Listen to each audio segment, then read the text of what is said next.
Hello everyone! Welcome back to my YouTube channel. So ngayon, pag-usapan natin ay ang pangarap. Yun nga pala, pag hindi ka pa nakapag-subscribe sa ating YouTube channel, please subscribe, notification bell para update po kayo sa ating mga bagong i-upload na video. So, let's go! And tara na sa ating kwento. Pangarap. Mahabang paglalakbay ang pagsisimula ng negosyo. Pero ang dulo ay nakabase lang sa kung hanggang saan lang ang nakikita mo. Maraming naging-negosyo na maayos naman at kumikita. Pero ang doon lang talaga sila. Dahil hanggang doon lang ang nakikita nilang o ang nakikita nila ng entrepreneur na nagsimula at nagpapatakbo nito. I mean, ang isip lang nila is, okay, ito na ako, entrepreneur na ako. So, kumikita lang ako, okay na, goods na ako. Hindi naman masama kung maliit lang ang pangarap ng isang entrepreneur. At walang kaso, okay? Tandaan niyo po yan, walang kaso. Pero ang laki at ang quality ng pangarap natin na mga Pilipino ay lagi na lang maliit at kadalasan malabo pa. Okay? Kaya dapat maging klaro yung pangarap natin. Kasi kung hindi klaro at maliit yung pangarap natin, kaya tayo tinatamad, hindi tayo nag-i-strive. Kasi, wala maliit yung pangarap po, ang hirap kunin. Okay, meron akong video na vlog na meron akong pinag-usapan, may pinag-usapan po tayo doon na paano nga ba maabot yung malaking pangarap. Kung hindi pa napanood, visit lang po sa ating YouTube feed. Okay, meron po tayong tinalakay doon. Okay, pero ngayon, focus po muna tayo sa ating pangarap. Okay. May mga iba na yung pangarap natin is malaki. Hindi sila naniniwala. Tama. Ayaw nilang parang, hindi yan mangyayari. Sobrang laki ng pangarap mo. Pero sabi nga sa Bible sabi sa Luke 1:37, for with God nothing shall be impossible. Okay? Walang imposible sa Panginoon. Kung yan yung will niya, kalooban ng Panginoon, bakit hindi? Kahit malaki pa yung pangarap mo, kung will ng Panginoon yan, at siya yung maitaas, bakit hindi? Okay? Kaya, mangarap tayo ng malaki. Libre yung pangarap, tama. Kaya habang tayo ay nabubuhay pa dito sa mundo, mangarap tayo ng malaki. Especially kapag ito ay para sa Panginoon. Okay? Ayaw ko lang maging hipokrito na, para sa Panginoon ba yan? Pero yung pera and everything, susunod lang naman na yan . Kasi pag lagi yung pera yung iniisip natin and everything, mapapagod lang tayo . Kumbaga, useless yung buhay.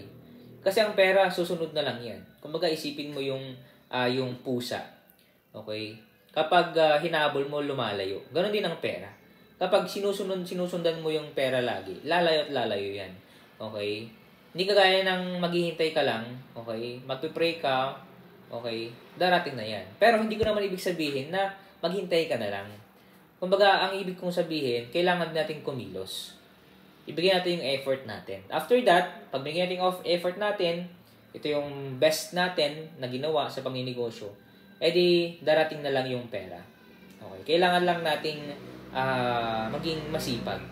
Okay? Yun yung observation ko Kaya nagiging mayaman yung mga negosyante kasi masipag sila.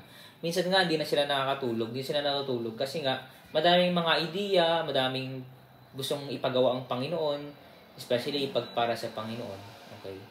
May mga vision tayo na parang ang hirap abutin. Pero huwag kayong mag-alala. Okay? Maaabot din natin yun sa kalooban ng Panginoon. Okay? At sa biyaya ng Panginoon. Tayo maghintay lang tayo. Ibigay natin yung best natin. Maging karapat-dapat tayo. Kaya hindi tayo susuko sa vision natin. Okay? Kung may vision ka, may vision din ako. Makita mo yan, may vision po tayo. Okay? At yung vision natin na yan ay para po sa ating lahat. Para sa iyo, para sa akin. Okay? Merong isang sakit natin, merong mga sakit yung mga Pilipino, especially tayo, Pilipino rin ako . Isang sakit natin na mga Pilipino ay maliit tayo mag-isip. Maliit tayo mangarap. Na tila ba kasalanan ang maghangad ng sobra-sobra. Wala naman talaga masama maghangad ng sobra. Lalo na kung ang hangad mo ay magpabuti. Okay? Ang lagay ng iba. Okay? Kumbaga ginagawa natin yon para sa iba. Especially pag yung mindset natin, ginagawa natin ito para sa Panginoon. Okay? Kasi ito yung kalooban niya. And then after that, dahil para ito sa Panginoon, okay, isusunod naman ng Panginoon yung iba. At isusunod ng Panginoon yung sarili natin. Kung alam niyo po yung tinatawag na joy, yung acronym doon is Jesus, okay, others, and me. Ang Panginoon muna, para sa Panginoon, susunod na dyan yung iba at tayo. Kaya nga lagi natin ibigay yung best natin. Okay, para sa Panginoon, para sa iba, at susunod niya sa atin. Kaya nga yung pera susunod na lang dyan eh. Give value first. Ibigay natin yung value, okay? Especially, kasi para ito sa Panginoon. Tapos, para sa iba, at the same time, may blessing tayong makukuha galing sa Panginoon. Dahil ang Diyos yung center ng ating pagninegosyo at ng ating pangarap. Okay? Meron nga nagsabi na isang author, sabi niya, okay lang daw makontento sa mga bagay-bagay. Pero wag na wag ka makontento sa pagtulong mo sa iba. Totoo nga naman. Okay, minsan yung pagtulong din ng iba, okay, nakakasawa. Magsasawa din tayo. Okay? Meron din nagsabi ng isang tao, okay, isang talagang disiplinadong Kristiyano, sabi niya, okay, mas maganda yon na makontento. Okay? Pero, wag naman sa punto na kung kaya mo pa naman, kaya pong tumulong, kaya mo pang ibigay yung best mo, gawin natin. Okay? Pero pag yung wala na, hindi na kaya, okay, edi yun lang yung kalooban ng Panginoon eh. Kaya makontento tayo. Okay? Pero wag yung punto na parang kaya pa naman natin tumulong sa iba, kaya pa naman natin magpursige, kaya pa naman natin kumilos, kaya pa naman natin maging blessing sa iba. Okay? Bakit natin gawin? Okay? Kaya dapat, doon tayo doon sa kalooban ng Panginoon. Kung ang pangarap mo ay ganito, ganyan lang, ay okay lang yun. Okay? Ganito, kotse, bahay, lupa, at tindahang maliit, wala naman kaso doon. Pero yun nga lang, yun lang talaga ang makukuha mo. It's a matter of what you believe na makukuha mo. Hindi pwedeng mangarap ka para sa'yo. Okay? I mean, hindi pwedeng mangarap sa'yo yung ibang tao. Pangarap mo na nga lang, ayaw mo pagalingan. Kaya, taasan mo na at lakihan mo na. Kaya kung ikaw, malit pa yung pangarap mo, lakihan mo na. Kasi ito po ay libre. Okay, ibigay mo na yung best mo. At the same time, ipag-pray mo, okay, kasi ito ay pangarap mo. And after that, kung kalooban ng Panginoon, o di sige. Kasi ito ay pangarap mo. At the same time, ang Diyos yung maitataas.